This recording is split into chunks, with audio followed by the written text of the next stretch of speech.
introduction and then overview of what you're gonna show us.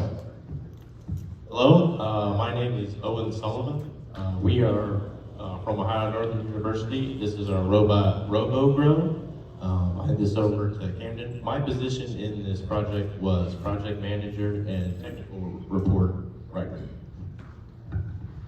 I'm Camden Spears. And I was the software developer and programmer for this project, and I just programmed the touchscreen, the motors, and all the electronic equipment in here. And I'll hand it over to John. So my name's Jonathan Exline, and I was the hardware manager for this project. So my main job was to work on building, be in charge of building the entire project. My name is Zach Himes. I was the CAD designer, bringing it from iteration 1 to where it is now, based on our team's comments and concerns. So RoboGro is designed to be a robotic, fully autonomous greenhouse. So in recent years, we saw food shortages. That became a huge problem. At least the last 2 years, a lot of people began gardening on their own. And with that, they've now gone back to work. How do they maintain this issue? How do they solve this problem? This is that answer.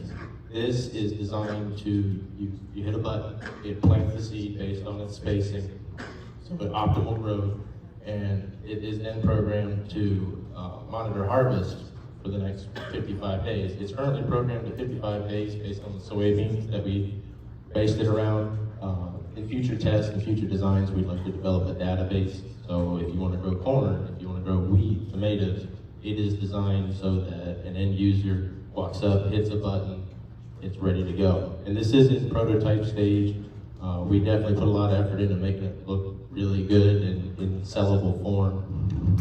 But from here, we built it in 10 weeks with just 4 of us. And we started out with an initial budget of $500 from our university.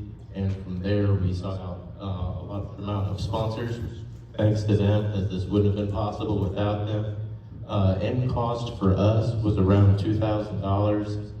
If you were going to build this today, on today's costs and prices with buying everything from the store, it's going to cost you roughly $3,600.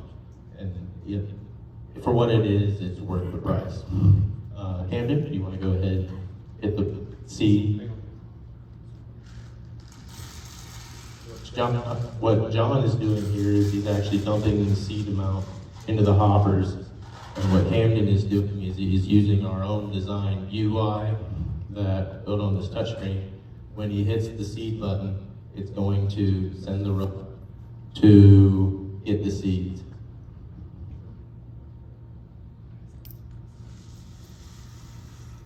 It apparently froze. This has been unplugged multiple times while sitting here, so we did run into that as an issue. What it did just demonstrate is that the seeds dropped. The robot is actually supposed to go through a G-code phase using a Gerbil program, which the Raspberry Pi goes, we have a Raspberry Pi talking to 2 Arduinos. It goes through, it moves to the hoppers, it will then come down, make a pass through the dirt, planting the seeds in the 8 rows, and then comes back for a second pass, planting at a certain depth. So I think we're going to try to reset it here so you can see the full system.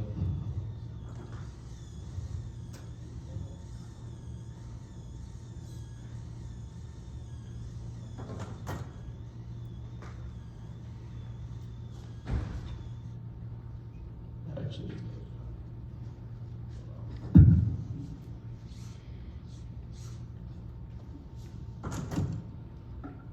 Murphy's Law, if it's going to happen, it's going to happen. So.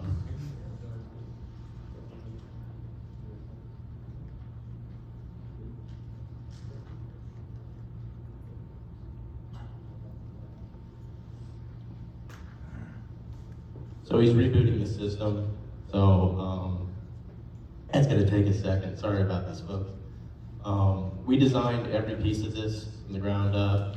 Every piece is made at 100% infill of ABS plastic. We sought that out as for the water resistance. All upper connections are also designed in a waterproof fashion.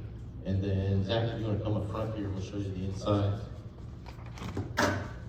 Our sifter falls out. On the inside, we actually have a water tank that is connected to an ultrasonic sensor. So as the user runs this, it actually monitors the water level within it and then alerts the user to the water level. That's also connected to the UI.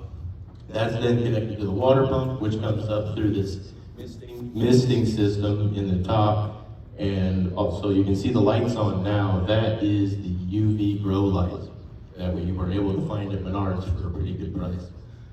Further down in here, I don't know if everybody can see it, but we're running 3-stepper motor controllers. We felt that on a ball screw system, it was more reliable than belts to avoid slipping.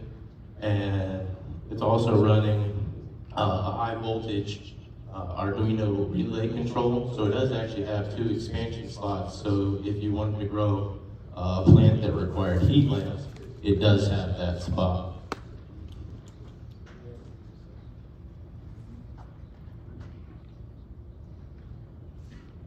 He did just get the G-code center open, so hopefully we'll get this going in our time. Just run.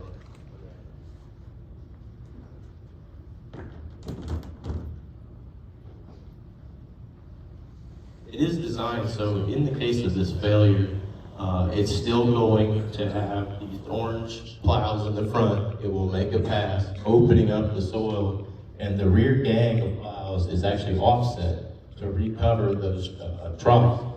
And so in this case, it will still actually plant a majority of those seeds.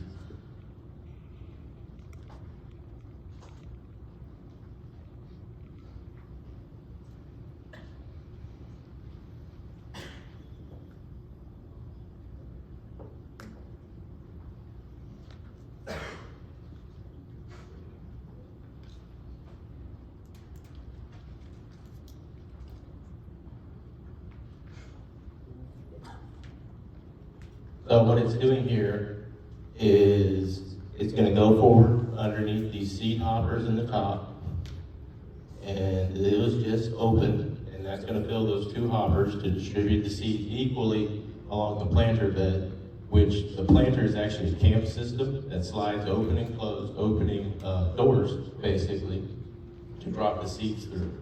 So it's going down, it's going to find its initial position, and then it will make a pass.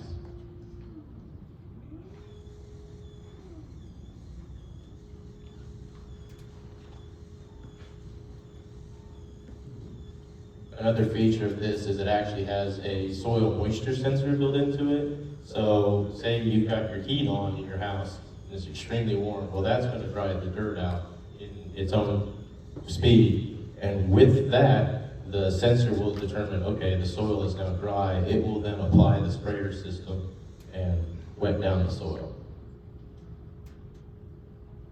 It does plant the seeds about 1 inch deep.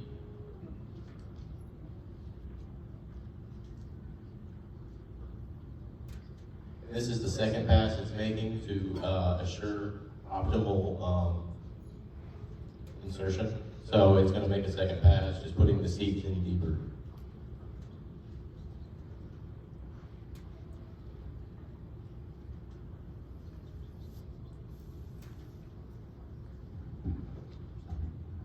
So we kind of designed this based on planting soybeans, and I don't know if a lot of you know what soybeans actually produce their own nitrogen. So in another module where you might have a fertilization or an insecticide to help that grow, these actually produce their own nitrogen, so they will grow on their own. This is also designed that you could put it on a commercial scale using this program. You could also link these 4 units together. We did some, the math according to this is that 4 of these units can produce 1 bushel of soybeans. So it's just finished the second pass and then it will return to the home position. This is the sprayers kicking on. The lights turn off and simulating somewhat of a rainstorm. You wouldn't have the sun out if it's raining. It's then going to come back to its initial home. And it is in a demo code program right now. So it's kind of hard to show 55 days of growth in 10 minutes. So with that, it's returning to its home position and then it'll be done.